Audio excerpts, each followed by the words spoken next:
Dr. Manuel Pizarro, seguramente um tema que o senhor também segue, como clínico que sim. mas para já aquilo que o Presidente da República disse, a crise política, não crise política, evitar a crise política, se calhar ela já está declarada, mas isso também é uma questão de análise. As autárquicas vão ser um separar de águas e vão ser um desfecho, se calhar, da crise política. E o senhor propõe-se a ser um protagonista central nelas.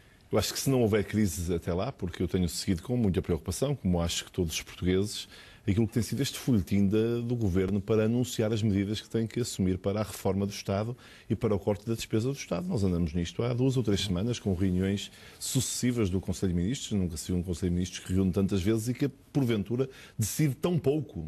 Aparentemente, isto é muito perturbador para os portugueses. Dá uma imagem de que o Governo não está com um rumo claro e com uma direção que corresponde àquilo que é a gravidade da situação do país. Mas, claro, a não acontecer nada na coligação que neste momento sustenta o Governo, vão ser as autárquicas o momento onde se vai fazer esta separação das águas.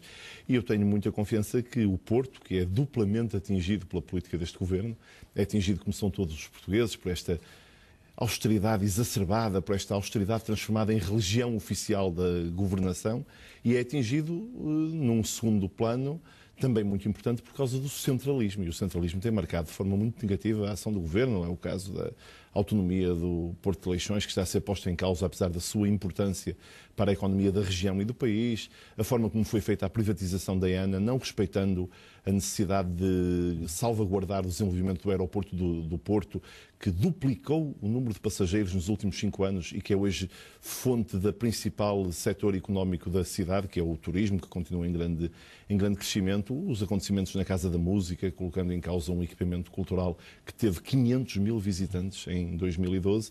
Portanto, o Porto tem muitas razões para, por si próprio, pela região norte e pelo país, para mostrar um cartão vermelho ao Governo. Muitos têm sido os que se têm proposto a romper com esta hegemonia lisboeta nos destinos do país. Mas não tem sido possível. O que é que impede isso? Os senhores têm aparelhos políticos fortíssimos.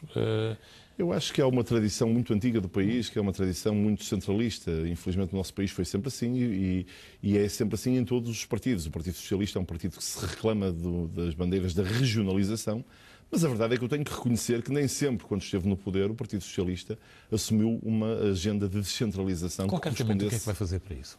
O que eu vou fazer, sobretudo, é dar voz ao Norte, porque acho que essa é também a questão essencial. Eu acho que quem é Presidente da Câmara do Porto tem que ambicionar ser mais do que, enfim, diretor dos serviços municipalizados da cidade, que são muito importantes, e dirigente, líder da estratégia de afirmação da cidade. Tem que ter uma relação aberta de cooperação com todas as autarquias do Norte e mesmo com a região da Galiza, e fazer daqui uma voz regional que faça rentabilizar a favor do Norte, também a favor do país. Rentabilizar a favor do Norte aquilo que é o enorme potencial da região. Com uma política de negócios estrangeiros própria? Também, por exemplo, eu tenho reclamado a ideia de que o Norte devia discutir diretamente com Bruxelas a utilização dos fundos comunitários. Eu não me resigno com a ideia de que os quadros comunitários são preparados sem a intervenção ativa daqueles que são os seus destinatários. Dou-lhe um exemplo. Em Portugal existe apenas um fundo de financiamento europeu para a área do financiamento da reabilitação urbana, que é essencial em muitas das nossas cidades e é imperioso para o Porto. O Porto, património da humanidade, até por isso, pela sua antiguidade, precisa de um grande investimento na reabilitação urbana.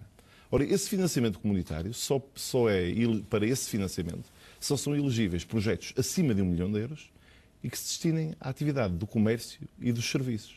Ora, o que nós mais precisamos é de financiamento comunitário para projetos pequenos para a área da habitação. Isto tem que ser discutido diretamente em Bruxelas e, manifestamente, o poder central não tem manifestado ou conhecimento ou sensibilidade para fazer em Bruxelas esta negociação das regras comunitárias. Eu acho que o Porto e o Norte o deviam fazer diretamente, sem que isso signifique qualquer menorização da nossa relação com o Estado português. Eu sou patriota, sou português e sinto-me muito bem como português, mas entendo que nós ajudaríamos mais o país se ajudássemos a combater este centralismo desenfreado que não tem nenhum sentido.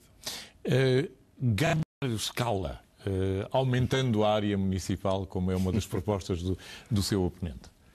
Eu acho que é unindo Gaia ao Porto, nomeadamente. Eu acho que é bom ganhar escala, mas a ideia de que isso se consegue juntando Gaia ao Porto é uma ideia um pouco ingênua e muito limitada. O Porto tem que ter uma relação muito aberta também, por exemplo, com Matosinhos, com quem tem uma fronteira que a maior parte dos não-portuenses não conseguiram identificar. Um cidadão de Gondomar ou de Valongo, se lhe perguntarem quando ele está aqui em Lisboa ou quando está em Madrid ou em Paris, de onde é que vem, dirá que vem do Porto. E eu recuso-me a limitar. Porque não abrir a área metropolitana? Por isso é que eu entendo que isto tem que ser feito numa base metropolitana e a junção administrativa entre o Porto e o Gaia significaria, por um lado, uma limitação desta visão metropolitana e regional. E, por outro lado, tem problemas práticos que eu não sei como é que se resolvem. A dívida da Câmara Municipal de Gaia é 3 vezes superior à dívida da Câmara do Porto. Será que se quer trazer a noiva e obrigar quem vai casar a pagar um dote tão elevado? A água em Gaia, não propriamente a água, mas a fatura da água. Um cidadão de Gaia paga 50% mais na fatura da água do que um cidadão do Porto. E uma empresa, 66% mais. Como é que isso seria possível? A mesma entidade administrativa teria preços diferentes? Não vê mérito, portanto, nessa junção? Eu não vejo condições para que ela se possa executar no médio prazo e vejo um prejuízo que é uma questão de oportunidade. É que o essencial é promover políticas de índole metropolitana e regional e é nisso que eu vou investir a minha atenção e um esforço do Porto como cidade liderante com do norte do país. Com o mesmo perfil autárquico que existe atualmente, sem o alterar. Eu gostaria que as áreas metropolitanas tivessem uma maior autonomia. Eu sou defensor de uma eleição direta dos dirigentes da área metropolitana do Porto, ou pelo menos de uma eleição de dirigentes que não sejam ao mesmo tempo presidentes de Câmara. Eu acho que é limitativo para a afirmação da Junta Metropolitana o facto dela ser gerida pelos presidentes de Câmara, que naturalmente têm uma legitimidade muito própria que lhes é dada pelos eleitores do seu município. Eu acho que seria mais favorável que houvesse ali um órgão que, sem acrescentar nenhum peso burocrático, nem nenhuma despesa ao Estado, porque seria possível substituir outros órgãos por este órgão, mas que desse consistência a uma política metropolitana.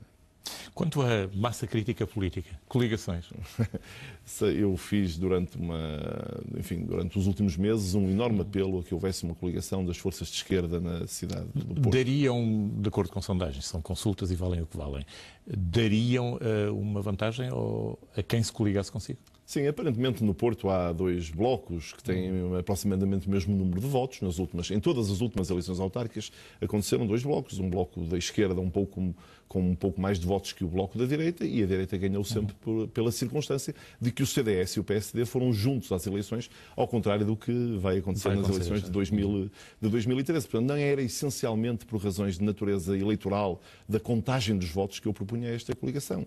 É apenas porque eu considero que a sociedade do Porto vive problemas muito dramáticos, vive os problemas do país, mas amplificados. Nós temos um desemprego ainda maior que o desemprego do país, temos uma enorme desigualdade social na cidade e que isto justificava uma união de esforços. Quase 100 mil habitantes nos últimos 20 anos, cerca de 100 mil habitantes nos últimos 20 anos. Isto justificava uma união de esforços de forças políticas, o Partido Socialista e os partidos à nossa esquerda, que têm apresentado em relação à cidade visões muito parecidas, muito similares. Bem, acontece que os partidos à nossa esquerda, o PCP por razões de sectarismo e o Bloco de Esquerda, enfim, porque não quis fazer a coligação sem a participação do PCP, o que eu considero, aliás, um pouco redutor do ponto de vista do próprio Bloco de Esquerda, não quiseram participar nesta coligação. Enfim, e está esgotada essa via, portanto, isso é... Aparentemente está esgotado, porque eu não me posso coligar com quem não se quer coligar comigo, e, portanto, nós temos, enfim, já não há mesmo negociações, além da abertura manifestada no início? Acho que nós continuamos sempre disponíveis, mas a verdade é que o calendário se vai esgotando e que esses partidos também já apresentaram os seus candidatos, portanto, aparentemente a situação está hoje ultrapassada. Os senhores têm todos em comum um bairrismo assinalável, todos, um apego à vossa zona e um afeto que é notável. Mário Crespo, o Porto é uma cidade pela qual é fácil uma pessoa apaixonar-se. Seguramente. Não sei se sabia, é a única cidade do mundo onde se encontram 2 espaços que são património cultural da humanidade. O Centro Histórico do Porto e o Val do Douro, que se encontram naquele espaço extraordinário que é a cidade de onde eu venho, que é um espaço único. Que é muito fácil que um cidadão do Porto seja apaixonado pela sua cidade como eu sou. Faça-me uma crítica à administração de Rui Rio. O que é que correu mal? Eu acho que a administração do Rui Rio tem um ponto muito positivo, que é o equilíbrio das contas municipais, mas faltou-lhe uma ambição. Eu acho que mesmo a gestão do outro lado do Rio foi exatamente o contrário. A ambição havia, mas foi cara. Havia ambição, mas foi despesista e não sei esteve sempre centrada naquilo que interessa verdadeiramente, que é uma política a favor das pessoas. A verdade é que se o Porto tem 19% de desemprego, mais ainda do que a média do país, Gaia tem 23% e é o município do país com mais desempregados. Portanto, eu não estou certo de que o investimento tenha sido feito nas áreas mais relevantes do ponto de vista daquilo que é o interesse das pessoas. Mas, enfim, no Porto faltou claramente uma ambição. Por exemplo, eu acho que todos na cidade aceitaríamos que a Câmara tivesse uma dívida um pouco superior, mas que ao mesmo tempo o mercado do bolhão estivesse recuperado, a funcionar com 400 ou 500 comerciantes em vez dos 84 que resilientemente, à moda do Porto, vão resistindo para manter o bolhão aberto. Que vai intervir. Sem dúvida nenhuma, mas com uma lógica que eu também quero aproveitar para explicar e agradeço-lhe esta oportunidade, que tem a ver com o facto de nós temos que nos concentrar naquilo que é essencial nas obras públicas. No bolhão tem havido um enorme atraso na decisão porque se quer fazer uma obra que, do meu ponto de vista, é faraónica. A 200 metros do mercado de bolhão, há o Silo Alto, que tem 800 lugares de estacionamento automóvel e que metade deles são dispensáveis, não são hoje utilizados, o Silo Alto está vazio. E, ao mesmo tempo, quer-se, 200 metros abaixo, fazer por baixo do mercado de bolhão um parque de estacionamento automóvel com 200 lugares que custa mais do que a obra de recuperação do bolhão. Eu acho que isto não faz nenhum sentido. Nós temos que nos concentrar no que é essencial. O essencial no bolhão é recuperar o mercado, devolver-lhe a sua natureza de mercado tradicional, como acontece em tantas cidades da Europa, em Madrid, ou em Barcelona, ou em Londres. E isso permitirá não apenas reforçar esse polo de atração turística e comercial, como criar de imediato 300 a 400 postos de trabalho, e veja a importância que isto tem numa altura como estas, e reservar o Silo Alto como um parque automóvel de apoio à Baixa do Porto, mas também de apoio ao comércio de bolhão, visto que ele está situado tão perto, que fica ao cimo da rua do bolhão. Eu acho que nós temos que ter esse enfoque. Fatores de desenvolvimento. Qual é a marca do Porto para si? Eu acho que nós temos uma marca no curto prazo, do ponto de vista da economia, que tem a ver com o turismo, o comércio e a reabilitação urbana. E temos uma marca de médio prazo, na qual temos que prestar toda a atenção, que tem a ver com a ligação à universidade. A Universidade do Porto, o Mário Crespo conhece isso sem dúvida, é a maior universidade do país, é que tem mais alunos, é que tem maior produção científica, tem áreas de absoluta excelência na arquitetura, na medicina, nas engenharias, enfim, noutras áreas das ciências sociais, na física, em todas essas áreas. Nós temos que apostar na ligação à Universidade do Porto, à Universidade Católica, ao Instituto Politécnico e criar a partir do Porto uma nova economia baseada na inovação. Isto já está a acontecer. Precisamos de dar uma maior escala a essa possibilidade. A Universidade do Porto tem um polo de incubação de empresas, o UPTEC, que tem mais de 100 empresas e da qual já se exteriorizaram para o mercado, portanto já tem sucesso na sua atividade de inovação, cerca de uma dúzia de empresas. A cidade precisa de aproveitar este potencial e de lhe dar uma maior escala. E eu acho que a crise, que tem muitas desvantagens, tem também estas oportunidades. Há múltiplas instalações fabris abandonadas no Porto, sobretudo na zona oriental, na freguesia de Campanhã, que é uma zona onde há uma enorme expectativa para o futuro do Porto, que podem ser aproveitadas hoje como centros empresariais e centros de incubação de empresas. Eu diria que a ambição é transformar o Porto numa cidade incubadora. Uma cidade amiga das empresas e amiga das empresas com uma forte ligação à sua universidade e aos seus laboratórios de investigação, de forma a que esse conhecimento imenso da universidade, esse potencial da universidade possa ser aproveitado em favor da economia da região, como aliás aconteceu no passado. Nós precisamos de seguir esse caminho e de o potenciar para o futuro da cidade. O mar. A proximidade do mar. Bom, a crise obviamente não é do seu município, mas em Viana do Castelo, toda esta insegurança quanto a infraestruturas grandes na nossa economia que o Porto parece, que o Norte parece padecer, vai tentar dinamizar isso também. Um dos polos da Universidade do Porto está precisamente voltado para o mar, claro, na vizinha cidade de Matosinhos, e daí eu afirmar que nós temos que nos relacionar harmonicamente com tudo o que está à volta do Porto, com toda a área metropolitana e com toda a região, e evidentemente que Portugal tem que se voltar para o mar, isso todos o afirmam, mas temos que o fazer com medidas concretas. Concretamente. O UPTEC está... Eu sempre que faço o trajeto por estrada do Porto até Vigo, chego lá e pergunto o que é que correu mal em nós, não é?